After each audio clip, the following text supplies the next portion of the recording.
Once again അസ്സലാമു അലൈക്കും വറഹ്മത്തുള്ളാഹി വബറകാതുഹു. ഞാൻ നിങ്ങൾക്ക് മുമ്പിൽ എത്തിയിരിക്കുന്നത് 6-ാം നൂറ്റാണ്ടിൽ തന്നെ ഇന്ത്യയിൽ ഇസ്ലാം മതത്തിന് വിത്തുപാകിയ ഇടമായ മഹോദയപുരം എന്ന കൊടുങ്ങല്ലൂരിലെ ചേരമാൻ പള്ളിയിലാണ്. ചരിത്രപരമായി ഏറെ പ്രത്യേകതയുള്ള പള്ളിയാണ് ചേരമാൻ ജുമാ മസ്ജിദ്. ഇന്ത്യയിലെ ആദ്യത്തെ പള്ളി എന്ന് മാത്രമല്ല, ഇന്ത്യയിൽ ആദ്യമായി ജുമാ നമസ്കാരം നടന്നതും ഈ പള്ളിയിലാണ്. ഈ പള്ളിയുടെ കൂടുതൽ സംഭവവികാസങ്ങളിലേക്കും ചരിത്ര താളുകളിലേക്കും നമുക്ക് കടക്കാം. Let's go.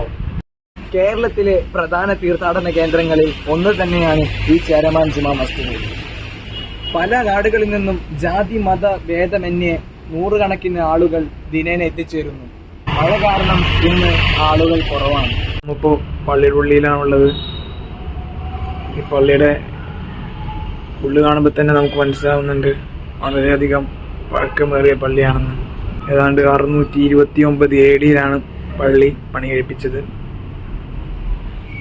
പല ആളുകളും പണ്ട് ഇതൊരു അമ്പലമായിരുന്നു എന്ന് പ്രസ്താവിക്കുന്നുണ്ട്. പക്ഷേ വാസ്തവത്തിൽ ഇത് അമ്പലമായിരുന്നില്ല. ചേരമാൻ പെരുമാൾ പള്ളി പണി കഴിപ്പിക്കാൻ വേണ്ടിയാണ് ഈ സ്ഥലം അവർക്ക് നൽകി. അറേബ്യയിൽ നിന്നും ആദ്യമായി ഇസ്ലാമിക പ്രബോധനത്തിന് വന്ന മാലിക് ദിനാർ റളിയല്ലാഹു അൻഹു ആണ് ഈ പള്ളിയുടെ നിർമ്മാണത്തിന് നേതൃത്വം നൽകിയത്. ഇവിടെ അന്ത്യവിശ്രമം കൊള്ളുന്നത് മാലിക് ദിനാർ റളിയല്ലാഹു അൻഹുവിന്റെ കൂടെ വന്ന ബഹുമാനപ്പെട്ട ഹബീബ് ബിൻ മാലിക് റളിയല്ലാഹു അൻഹു ഭാര്യ കുമരിയ ബീവി റളിയല്ലാഹു അൻഹയുടെ മക്ബറകളാണ് ഈ കാണുന്നത്. ആദ്യ പിതാവായ ആദം നബി അലൈഹി സ്വലാത്തു വസ്സലാമിന്റെ കാൽപാദങ്ങൾ സിലോണിലെ മലനിരകളിൽ പതിഞ്ഞിട്ടുണ്ടെന്ന കഥയുടെ യഥാർത്ഥ വസ്തുതകളെ തേടി മുസ്ലിമീങ്ങളിൽ പലരും യാത്ര തിരിച്ചു. അങ്ങനെ വഴിമധ്യേ അവർ നമ്മുടെ ഈ കൊടുങ്ങല്ലൂരിലെത്തി. വിവരമറിഞ്ഞ രാജാവും നാട്ടുകാരും അവരെ വളരെയധികം സ്വീകരിച്ചു. അവരുടെ രാജ്യം, മതം, ലക്ഷ്യം എന്നിവയെക്കുറിച്ച് രാജാവ് പഠിച്ചു. മുഹമ്മദ് നബി പ്രബോധനം ചെയ്യുന്ന മതത്തിന്റെ ലക്ഷ്യം, അത് മുന്നോട്ട് വെക്കുന്ന സംസ്കാരങ്ങളെക്കുറിച്ച് രാജാവിന് അവർ പറഞ്ഞുകൊടുത്തു. മക്കയിൽ നടന്ന അത്ഭുതകരമായ ചന്ദ്രനെ പിളർത്തൽ എന്ന സംഭവ വികാസങ്ങളൊക്കെ ചേരമാൻ പെരുമാളും അറബികളും ചർച്ച ചെയ്തു. അപ്പോൾ തന്നെ ചേരമാൻ പെരുമാളിന് വളരെയധികം അത്ഭുതകരമായി. കാരണം ചേരമാൻ പെരുമാൾ ഈ കൊടുങ്ങല്ലൂരിൽ വെച്ച് തന്നെ ചന്ദ്രനെ പിളർത്തുന്നത് തൻ്റെ കണ്ണുകൊണ്ട് കണ്ടതാണ്. ഇത് കേട്ടപ്പോൾ തന്നെ രാജാവ് മാനസികമായി ഇസ്ലാം മതം സ്വീകരിച്ചു. ചേര രാജവംശത്തിലെ അവസാനത്തെ രാജാവായിരുന്നു ചേരമാൻ പെരുമാൾ. ഇതോടെ രാജാവിന് ഇസ്ലാം മതത്തോടും മുഹമ്മദ് നബിയോടും അതീവ താല്പര്യമുണ്ടായി. പിന്നീട് മക്കയിൽ പോവുകയും ഇസ്ലാം മതം സ്വീകരിക്കുകയും ചേരമാൻ പെരുമാൾ താജുദ്ദീനായി മാറുകയും ചെയ്തു. ചരിത്രത്തിൽ കാണുന്നത് പോലെ ഇന്ത്യയിൽ നിന്നൊരു രാജാവ് ഹബീബായ റസൂലുള്ളാഹി സ്വല്ലല്ലാഹു അലൈഹി വസല്ലമ തങ്ങളെ കാണാൻ വരികയും ഇഞ്ചിയുടെ ഒരു പാത്രം ഹബീബായ തങ്ങൾക്ക് സമ്മാനമായി നൽകുകയും ചെയ്തു. അത് ഈ രാജാവായിരിക്കാം. ശേഷം ഇന്ത്യയിലേക്ക് തിരിച്ചു വരുമ്പോൾ അതീവ രോഗശയ്യനായിരുന്ന രാജാവ് ഒമാനിലെ സലാലയിൽ വെച്ച് വഫാത്തായി. നിസ്കാര ഹാളിൽ നിർമ്മിക്കപ്പെട്ട ഈ നിലവിളക്ക് ഈ പള്ളിയുടെ സവിശേഷതകളിൽ പ്രധാനപ്പെട്ടതാണ്. വിളക്കുകൊളുത്തിലുള്ള ആരാധനാകർമ്മങ്ങൾ ഇസ്ലാമിലില്ല. എന്നിരുന്നാലും പണ്ടുകാലത്ത് വൈദ്യുതി ഇല്ലാത്തതിനാൽ രാത്രി നമസ്കാരങ്ങൾക്കും പ്രഭാതകാലത്തിനും വളരെ ഉപയോഗപ്രദമായി.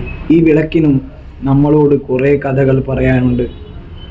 പണ്ടുകാലത്തുണ്ടായിരുന്ന ധാരാളം വിദ്യാർത്ഥികൾ പഠിച്ചിരുന്നത് ഈ വിളക്കിന് ചുറ്റുമായിരുന്നു. പള്ളിയിലെ ആദ്യത്തെ ഖത്തീബ് മാലിക് ബിൻ ദിനാർ റളിയല്ലാഹു അൻഹു ആയിരുന്നു. അദ്ദേഹം കേരളത്തിലെ പ്രധാനപ്പെട്ട 10 പള്ളികൾ സന്ദർശിക്കുകയും അവിടുത്തെ ഖാദിമാരുമായി സംവദിക്കുകയും ചെയ്തു. ഇവിടെ വന്നതിന് ശേഷം ബഹുമാനപ്പെട്ട തൻ്റെ മകൻ ഹബീബ് ബിൻ മാലിക് റളിയല്ലാഹു അൻഹുവിനെ കൊടുങ്ങല്ലൂരിൻ്റെ ചുമതല ഏൽപ്പിച്ചു.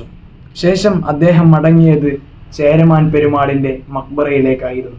അറബി ഭാഷയിൽ പള്ളിയുടെ ചുമരുകളിൽ ഇതുപോലെ കുറേ കാര്യങ്ങൾ എഴുതിയിട്ടുണ്ട്. കാലക്രമേണ നമുക്കത് വായിക്കാൻ സാധിക്കുന്നില്ല. 13-14 ഏക്കറോളം വരുന്ന ഒരു വലിയ കുളമായിരുന്നു ഇത്. കൊടുങ്ങല്ലൂർ പാലത്തിനോട് സമീപത്തായിരുന്നു ഈ കുളം ആദ്യം സ്ഥിതി ചെയ്തിരുന്നത്. പിന്നീട് കാലക്രമേണ KSRTC സ്റ്റാൻഡും മറ്റുള്ളതാകുന്ന ഗവൺമെൻറ് കാര്യാലയങ്ങൾ, വീടുകൾ അങ്ങനെ തുടങ്ങിയുള്ള കാര്യങ്ങളൊക്കെ വന്നതുകൊണ്ട് ഈ കുളം ഇത്രയും ചുരുങ്ങാൻ കാരണം. ഈ കുളത്തിന് താമരക്കുളമെന്നും അരജക്കുളമെന്നും പറഞ്ഞു വരുന്നു.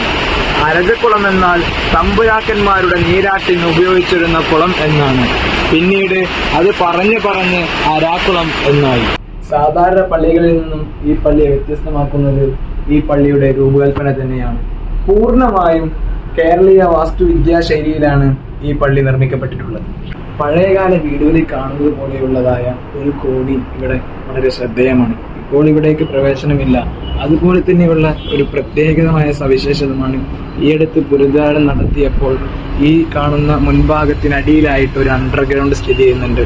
അവിടേക്കും ഇപ്പോൾ പ്രവേശനം അനുവദനീയമല്ല. ജുമാ നമസ്കാരങ്ങൾക്ക് വേണ്ടിയാണ് മുകളിലേക്കും അടിയിലേക്കും അനുവദിച്ചിട്ടുള്ളത്. ഇതാണ് ഞാൻ നേരത്തെ പറഞ്ഞ പള്ളിയുടെ അണ്ടർഗ്രൗണ്ടിൻ്റെ ഉള്ളിലെ കാഴ്ചകൾ.